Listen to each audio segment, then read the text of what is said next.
I am happy to join with you today in what will go down in history as the greatest demonstration for freedom in the history of our nation. 50 years ago, a great American, in whose symbolic shadow we stand today, signed the Emancipation Proclamation. This momentous decree came as a great beacon light of hope to millions of Negro slaves who had been seared in the flames of withering injustice. It came as a joyous daybreak to end the long night of their captivity. But 100 years later, the Negro still is not free. 100 years later, the life of the Negro is still sadly crippled by the manacles of segregation and the chains of discrimination. 100 years later, the Negro lives on a lonely island of poverty in the midst of a vast ocean of material prosperity. 100 years later, the Negro is still languished in the corners of American society and finds himself an exile in his own land. And so we have come here today to dramatize a shameful condition. In a sense, we have come to our nation's capital to cash a check. When the architects of our republic wrote the magnificent words of the Constitution and the Declaration of Independence, they were signing a promissory note to which every American was to fall heir. This note was a promise that all men, yes, black men as well as white men, would be guaranteed the unalienable rights of life, liberty, and the pursuit of happiness. It is obvious today that America has defaulted on this promissory note, insofar as her citizens of color are concerned. Instead of honoring this sacred obligation, America has given the Negro people a bad check. A check which has come back marked insufficient funds. But we refuse to believe that the Bank of Justice is bankrupt. We refuse to believe that there are insufficient funds in the great vaults of opportunity of this nation. And so we have come to cash this check. A check that will give us upon demand the riches of freedom and the security of justice. We have also come to this hallowed spot to remind America of the fierce urgency of now. This is no time to engage in the luxury of cooling off or to take the tranquilizing drug of gradualism. Now is the time to make real the promises of democracy. Now is the time to rise from the dark and desolate valley of segregation to the sunlit path of racial justice. Now is the time to lift our nation from the quicksands of racial injustice to the solid rock of brotherhood. Now is the time to make justice a reality for all of God's children.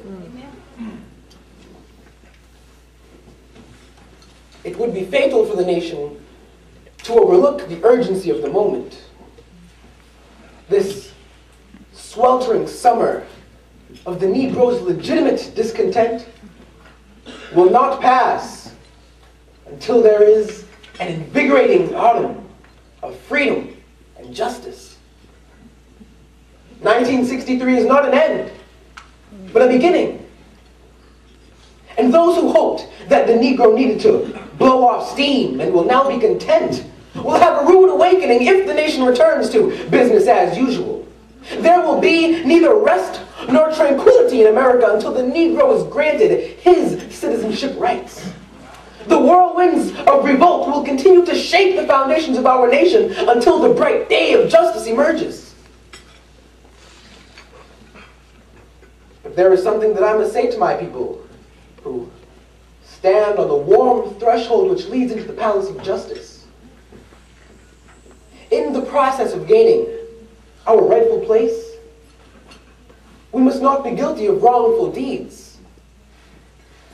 Let us not seek to satisfy our thirst for freedom by drinking from the cup of bitterness and hatred. We must forever conduct our struggle on the high plane of dignity and discipline. We must not allow our creative protests to degenerate into physical violence.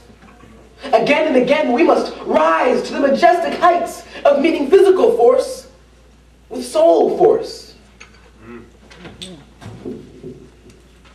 This marvelous new militancy, which has engulfed the Negro community, must not lead us to a distrust of all white people. For many of our white brothers, as evidenced by their presence here today, have come to realize that their destiny is tied up with our destiny. And they have come to realize that their freedom is inextricably bound to our freedom. We cannot walk alone. We cannot turn back. And as we walk, we must make the pledge that we shall always march ahead. There are those who are asking the devotees of civil rights, when will you be satisfied? We can never be satisfied as long as the Negro is the victim of unspeakable horrors of police brutality. We can never be satisfied as long as the Negro's basic mobility is from a smaller ghetto to a larger one. We can never be satisfied as long as our children are stripped of their selfhood and robbed of their dignity by a sign stating, "For whites only." We can never be satisfied as long as a Negro in Mississippi cannot vote, and a Negro in New York believes he has nothing for which to vote. Oh no, we are not satisfied, and we will not be satisfied until justice rolls down like waters, and righteousness like a mighty stream. I am not unmindful that some of you have come here out of great trials and tribulations. Some of you have come fresh from narrow jail cells, and some of you have come from areas where your quest for freedom has left you battered by the storms of persecution and staggered by the winds of police brutality. You have been the veterans of creative suffering. So continue to work with the faith that unearned suffering is redemptive. Go back to Mississippi. Go back to Alabama. Go back to South Carolina. Go back to Georgia. Go back to Louisiana. And go back to the slums and ghettos of our northern cities, knowing that somehow this situation can and will be changed. Let us not wallow in the valley of despair. I say to you today, my friends. And so, even though we face the difficulties of today and tomorrow, I still have a dream. All right. It is a dream deeply rooted in the American dream. I have a dream that one day this nation will rise up and live out the true meaning of its creed. We hold these truths to be self-evident, that all men are created equal. I have a dream that one day, on the red hills of Georgia, the sons of former slaves and the sons of former slave owners will be able to sit down together at the table of brotherhood. I have a dream that one day even the state of Mississippi, a state sweltering with the heat of injustice, sweltering with the heat of oppression, will be transformed into an oasis of freedom and justice. I have a dream that my 4 little children will one day live in a nation where they will not be judged by the color of their skin, but by the content of their character. I have a dream today. I have a dream that one day, down in Alabama, with its vicious racists and its governor having his lips dripping with the words of interposition and nullification, one day right there in Alabama, little black boys and black girls will be able to join hands with little white boys and white girls as sisters and brothers. I have a dream today. I have a dream that one day every valley shall be exalted. Every hill and mountain shall be made low.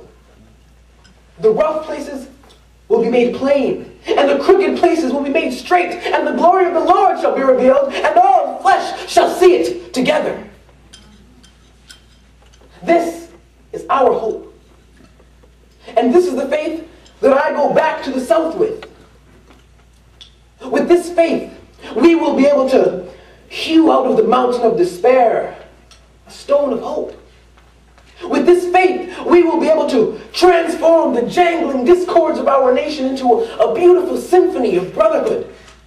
With this faith, we will be able to work together, to pray together, to struggle together, to go to jail together, to stand up for freedom together, knowing that we will be free one day. And this will be the day. This will be the day when all of God's children will be able to sing with new meaning. My country, 'tis of thee, sweet land of liberty, of thee I sing. Land where my fathers died, land of the pilgrim's pride, from every mountainside, let freedom ring. And if America is to become a great nation, this must become true. And so, let freedom ring from the prodigious hilltops of New Hampshire. Let freedom ring from the mighty mountains of New York. Let freedom ring from the hiding Alleghenies of Pennsylvania. Let freedom ring from the snow-capped Rockies of Colorado. And let freedom ring from the curvaceous slopes of California. But not only that. Let freedom ring from Stone Mountain of Georgia. Let freedom ring from Lookout Mountain of Tennessee. Let freedom ring from every hill and molehill of Mississippi. From every mountainside, let freedom ring. And when this happens, when we allow freedom ring, when we let it ring from every village and every hamlet, from every state and every city, we will be able to speed up that day when all of God's children, black men and white men, Jews and Gentiles, Protestants and Catholics, will be able to join hands and sing the words of the old Negro spiritual. Free at last, thank God Almighty, we're free at last.